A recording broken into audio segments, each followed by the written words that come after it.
Kenapa saat kita memegang gelas yang berisi air panas, tangan kita ikut kepanasan ya? Kira-kira kenapa?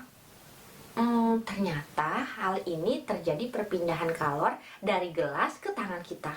Lalu, apa sih kalor itu? Nah, untuk menjawab pertanyaan tersebut, simak video ini sampai selesai.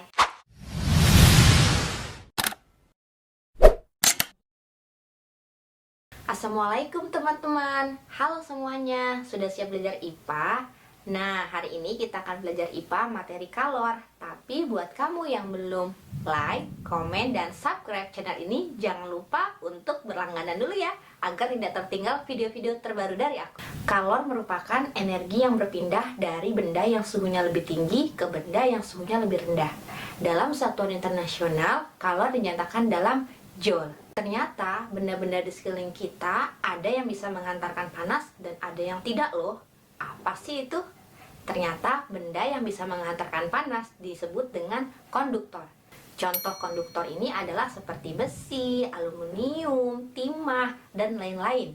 Sedangkan kalau isolator adalah benda yang tidak bisa mengantarkan panas.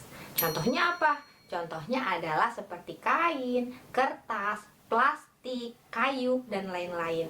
Makanya, kenapa ibu kamu kalau di rumah mengangkat panci biasanya menggunakan kain di tangannya supaya tidak panas, karena kain itu merupakan isolator. Selanjutnya, ternyata kalor itu bisa berpindah loh, sehingga terjadilah 3 perpindahan kalor. Yang pertama yaitu adalah konduksi, kedua adalah konveksi, dan yang ketiga adalah radiasi. Apa ya beda ketiganya ini?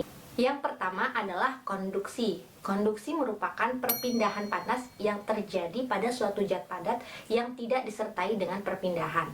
Artinya adalah perpindahan kalor pada suatu zat tertentu ini tidak disertai dengan perpindahan partikel. Nah, contohnya adalah knalpot akan menjadi panas ketika mesinnya dihidupkan. Yang kedua adalah konveksi. Konveksi merupakan perpindahan panas melalui aliran yang zat perantaranya ikut berpindah. Nah, konveksi terjadi pada zat cair dan juga zat gas. Contohnya adalah terjadinya naik dan turunnya air ketika dipanaskan. Dan yang kedua adalah terjadinya adanya angin darat dan angin laut.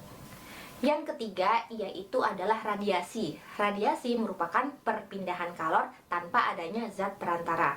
Contohnya adalah ketika tubuh kamu merasa hangat jika berada di dekat api unggun.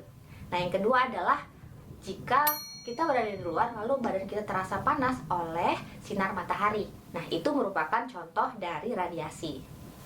Nah, ternyata perpindahan kalor ini bisa dirumuskan teman-teman. Apa ya rumus dari kalor? Nah, rumusnya adalah Q sama dengan M dikali C dikali delta T, di mana Q ini adalah banyaknya kalor yang berpindah dengan satuan joule. Lalu ada M itu adalah massa benda, satuannya kilogram. C, ini C kecil ya, C kecil itu kalor jenis di mana satuannya adalah joule per kilogram derajat Celcius. Dan yang terakhir adalah delta T. Delta T ini adalah selisih suhu dengan satuan Celcius.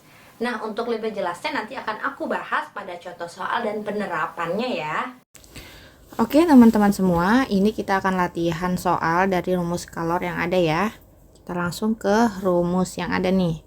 Jadi rumus perpindahan kalor saya ulang lagi bahwa Q sama dengan M dikali C dikali delta T.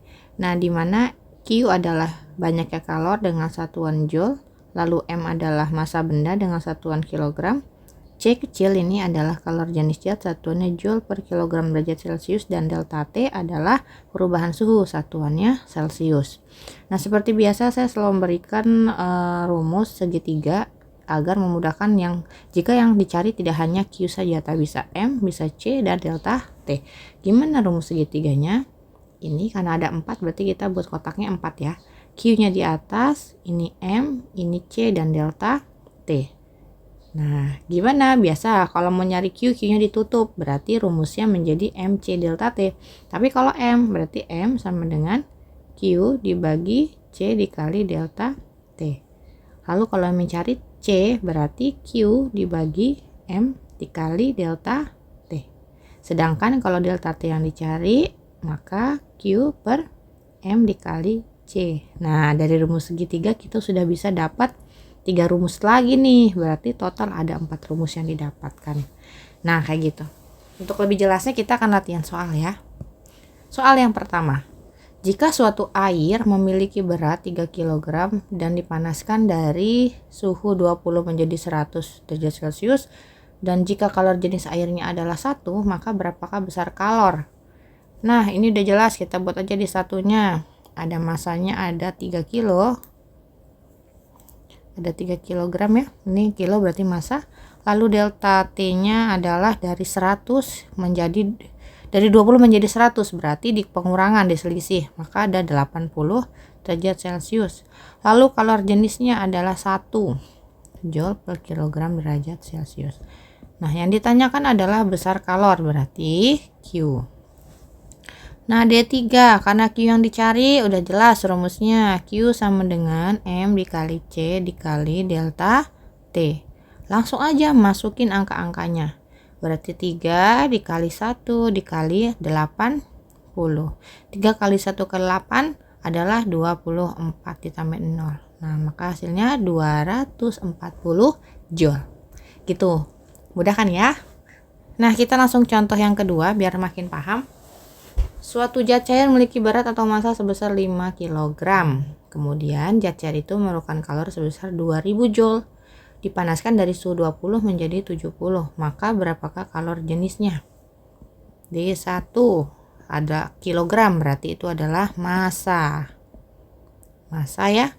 Lalu ada kalor, nah ini satuannya joule, berarti ini Q-nya 200.000 joule. Nah, suhunya dari 20 menjadi 70, berarti delta T-nya 70 dikurang 20, 50 derajat Celcius. Nah, D2 kalor jenis. Jadi teman-teman tuh harus bisa menerjemahkan soal ceritanya ya. Kalau jenis berarti C dengan menggunakan D1, D2, D3. D1 diketahui, D2 ditanya, dan D3 nya dijawab. Karena C yang dicari kalor jenis, rumusnya nih kayak tadi, coba dicek. Berarti pakai rumus yang mana? Nah, yang ini nih ya. Nih, yang ini sudah saya buatkan.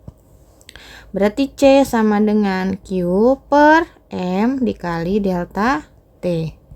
Nah, masukin aja angkanya, udah ada semua. Q-nya adalah 200.000 dibagi 5 dikali 50. 200.000-nya turunin. 5 kali 5 25 tambah 0. Nah, ini yang ada 0 bisa dicoret, berarti 20.000 dibagi 25. Hasilnya adalah 800 Joule per kilogram derajat Celcius. Nah, kok bisa dapat 800? Tinggal dibagi aja ya. Nanti pakai porogapit, tapi di sini tidak saya jelaskan. Nah, ini kalau mendapat soal yang dicari C-nya atau kalor jenis, rumusnya seperti ini. Nah, ini sudah pengembangan dari rumus ya, teman-teman.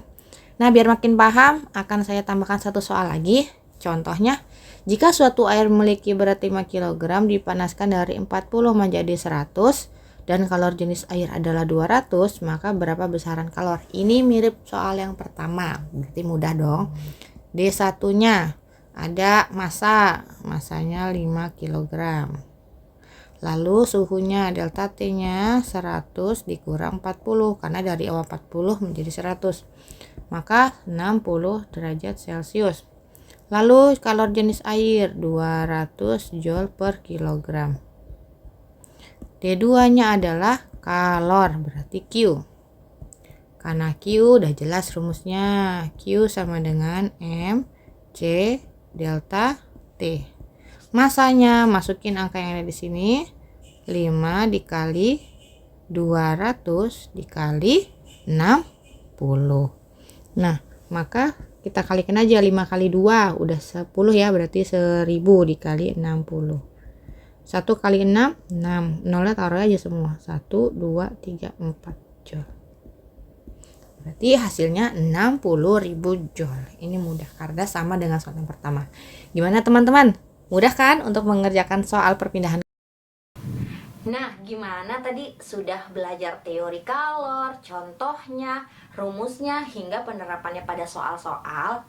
Nah, untuk lebih jelasnya lagi, silahkan kamu kerjakan soal di akhir video ini agar pemahamanmu semakin meningkat. Terima kasih sudah selalu belajar bersama aku di channel Belajar IPA Live Al Hayat. Terima kasih untuk semuanya. Dadah, sampai ketemu video selanjutnya. Assalamualaikum.